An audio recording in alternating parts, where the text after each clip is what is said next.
Okay, so today we're gonna skip the whole tech thing where I'm gonna go around. We had a couple ideas to talk about. People request that we talk about different in cranks, 2-piece, 3-piece, 1-piece, so forth. But you know what? I kind of think one of the more important things that we've been having, especially with all the increase in bike repair, is why don't we talk about, say, top 3, top 4, top 5, or we just go along until we run out of time of the most common problem. You gotta be surprised on what it is. Very simple. So one of the things that come in, the customer's like, hey, you know what? I just bought a brand new bike off you guys, let's say like a month ago. But I don't know, something's wrong with the chain. See, it goes tight, it goes loose, goes tight and goes loose. What kind of magic is that? What kind of sorcery is that? Sprocket's not bent, wheel's not bent, the bike's brand new, but look at it. Loose, tight, loose, tight. Real simple, guys. A lot of time when you guys buy a brand new bike, the bike, it breaks in and things start loosening up. Once it loosen up, if you look at the sprocket, look at it very carefully. See, it's lopsided. What's keeping the sprocket center is what they call a hat washer. It's one of these. See, it's a washer and it steps down. What that does, it goes into a sprocket, that big hole right there, it goes into that and it centers it. First of all, the first mistake you make is, this is a 24 opening. This will converts it into a 22. And then you also have a 19, where it puts it in and it drops it down to a 19. People make the mistake where they have a 19 mils spindle, and then they forgot to put a hat washer in. So when they go, this thing it goes and it rotates like this. And so you got that tight, loose, tight, loose. Or sometimes they go, you know what? I did put it in. But when you put it in, you put in a 22 hat washer and it still moves. You have to find the right hat washer. 19, this is a 19, goes right in, fits right in, snug. So you have to make sure of that. The other common mistake people do is they say, yo, you know what? But you're the one that gave me the part. Or the bike, it's brand new, I didn't have to change anything. Why is it like that?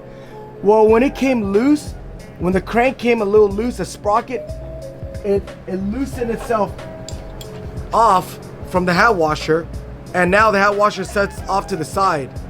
As you can see right here, you see how there's a little space right here? Versus right here, there's no space. It's because the hat washer fell off. Now watch this. Watch it carefully. When the chain gets tight, I'm gonna squeeze it. And you see it becomes loose. See how the sprocket's moving? Because the hat washer is fallen off of the crank. So let me give you a, you know guys, we're like the worst, dude. We're always losing tools. Here it is. Shows you guys right here, bird's eye view, loosen up the pinch bolt. Always loosen the pinch bolt up first before you loosen the compression bolt. Okay, now watch. Look at that. Look how it's off. So what happens is that when this crank came loose because the bike's broken in, the crank slid out, this thing fell off the hat washer. Now watch carefully, guys. I'm gonna take this, I'm gonna put it back onto it. Now, gotta get it in there, gotta get it snug. Now we'll look at the chain. There's no more tight loose. Falling off the sprocket, tight loose. The other problem a lot of people do is they do this. It's not even on a new bike. They went home, they go, hey, you know what, Phu? I bought a sprocket off you guys, and I went home and installed it. I think the sprocket is defective. Did you put the hat washer in? Yes, I did. I put the hat washer in. I did it as you said. You know what? You put the hat washer in. Wrong tool to use. So look, it's in. But guess what? When you guys put it in here, it's centered. You guys go and you guys put the crank on. Center this. See how we're doing it? Look, it fell off. So we're gonna line this thing up, put it in, installed, and then what we're gonna do is we're gonna sit there We're gonna screw this in, we're gonna hit it, and then the spindle moved. You see how I did that? It was snug, now the spindle moved. I'm trying to correct it. I'm busy, I'm tightening this, talk to my friend, and then guess what? Look, it fell off. Look back here. See all the washer is all loose? All the washer is all loose, so guess what? The hat washer eventually is gonna fall off, and you don't know, so you can go, oh look, it fits, but actually look at it, it's all loose. It's all loose. Now look at the sprocket. Look at the, see, look, it's not square no more. That's a common problem. So when you're installing this, if you went out and bought a brand new sprocket, you have to install it, be patient, pay attention, make sure it goes in, everything's snug, everything's compressed, double check, everything's inside. Look back here, everything's inside, everything's all snug. Go in. Make sure this is aligned, make sure this is aligned. Slide this in. Compress it. Don't tighten it up yet. Double check to see if the hat washer is on and proper. When you guys do this, guess what? Hold the whole thing together. Make sure the sprocket and the hat washer, pay attention to it. It stays in, it hasn't slipped. Tighten this up. Still paying attention, because sometimes even I do it, I'm doing it and it just slips right off. I'm gonna take a spin. Look at it, it's straight. Hat washer is in. Now I tighten this. I'm going to secure this. I'm gonna put the chain back on, loosen this up.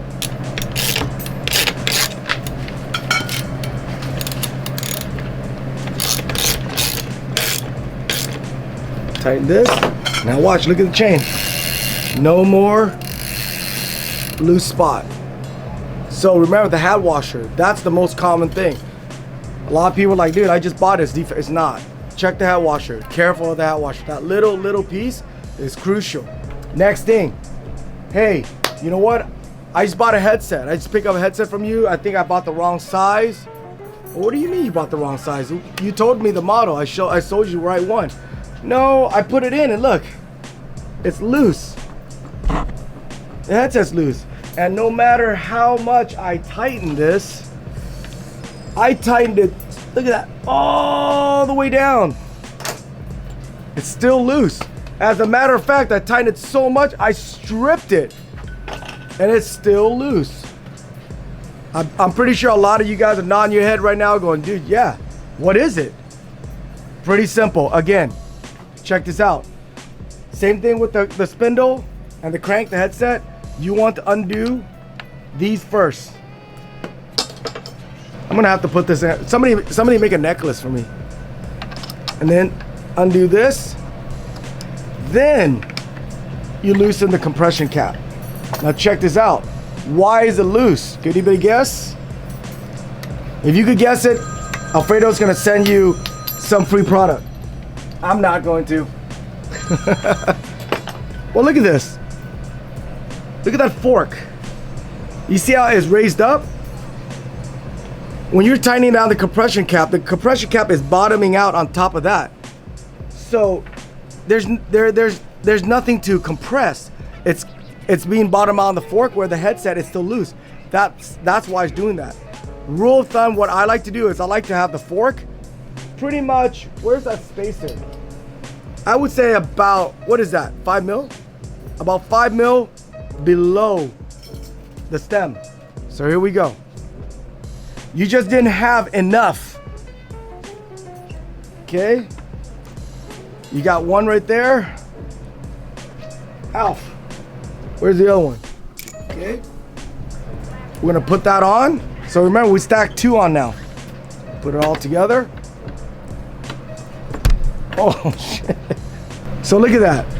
See how it's below it? It's perfect. So now what happened is that when I tighten this thing down, this top flange, it's going to rest on the stem and it's gonna pull the fork up and snug the bearing.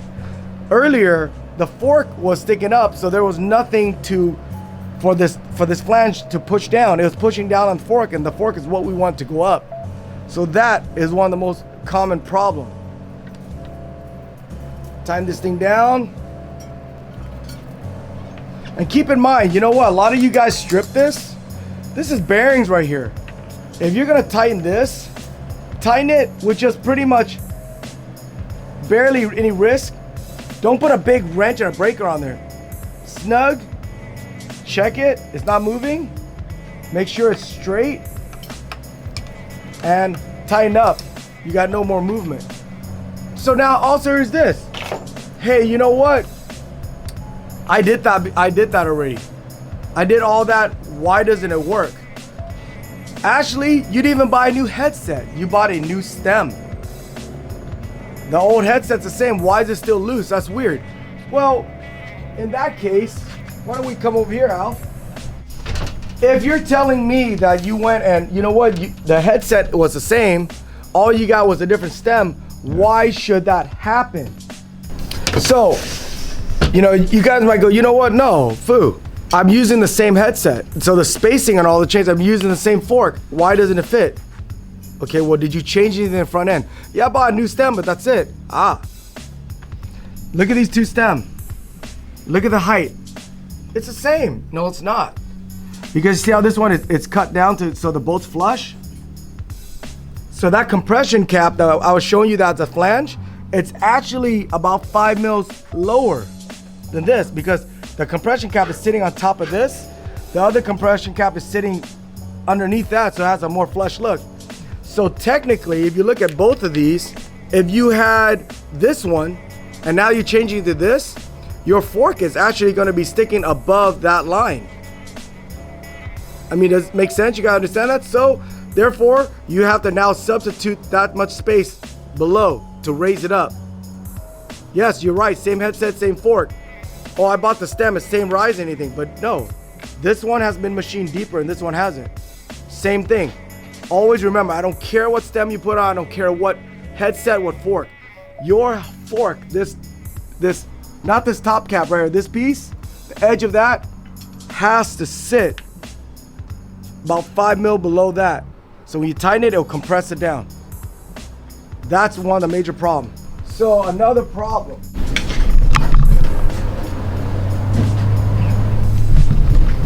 So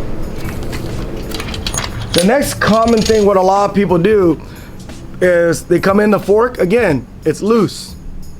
I changed the headset. I did what you told me to do. I have enough spacers where the fork is about 5 mil below that. Why is my fork still creaking and loose? I don't have a bike to put on here today because we're busy, but real quick, if you look at a traditional fork, the bottom of it, this is the race. If you look at the headset's gonna sit like this, and then this sits on top. Correct? Well, I got this backward. This and this. This is a cut through of what the headset should look like. So the race, the bottom race is what a lot of people usually install first. They put it in and they hammer it in. So of course they're used to it. They went, they got themselves a fork. I got myself a brand new pair of Primo. I remember what Phu said, put the race on. Boom. Nope, that's already wrong. Why? Look at that. Does that look clean to you? Because you know all the new fork now, look at that. They have that little bevel edge. They actually machine that part in, this part into the fork. It's just like the integrated where they machine the cup into the frame. They're gonna machine the bottom race into the fork. Look at all these forks now. Every single one of them has a built-in race. We've actually even seen like stock forks on stock bikes come with it. That just tells you how far we've gotten. So when you go and buy a new headset, take it off and look at it. Is the bottom beveled? That's what it's called, beveled like that? Then you do not need this. The bearing will go right on it. It should look that smooth. Every time somebody bring it in, I look at it, I say, okay, well, I look at the bottom, Sure enough, you see the extra space. It's wrong. Take it out. It goes directly onto that. And then keep in mind, now we go back to that spacing on top. Because you got enough spacing, it's 5 mil below the stem, blah, blah, blah, blah, blah. But that's because you have this on. Now when you remove this, look how thick this is. Now you got to get the spacer on top to substitute for this. So once you take that out, you put this thing in. Oh, now you're back to square one. This fork is now sticking out above the stem. You need a spacer. You guys get me, or are you guys kind of lost? I think that's pretty simple. Pretty simple. Again, guys, don't be shy. You know, comment in what you like for me to talk about, what you want Alf to do, what you want me to. You want Max? Hey, how's this garment being made? Sweat child back there. I'm trying to get my daily in so I can have something to eat later. Okay, well, you better finish before you get some dinner. Okay. But yeah, so comment in. Like I said, a lot of you guys requested for us to do a little thing on cranks. I think once we get a little bit more time, I will do some cranks. But you guys suggest some stuff. I mean, the bicycle is so much. We don't have to just do bicycle stuff. You could do on heat treating. You know, heat treating. I mean, that's gonna take. Is Bill Nye even still alive? Yes. Should we hit Bill Nye? I'm down. Okay, so yeah, I mean, that's a pretty interesting where we're gonna do something about heat treating versus non-heat treating. I mean, there's so much different stuff. There's also stuff about, like, you know what? I can do tech stuff about writing, about geometry and all that. And so, you guys hit us up, and we're out. Hey, Hi, how are you hey, good, doing? good.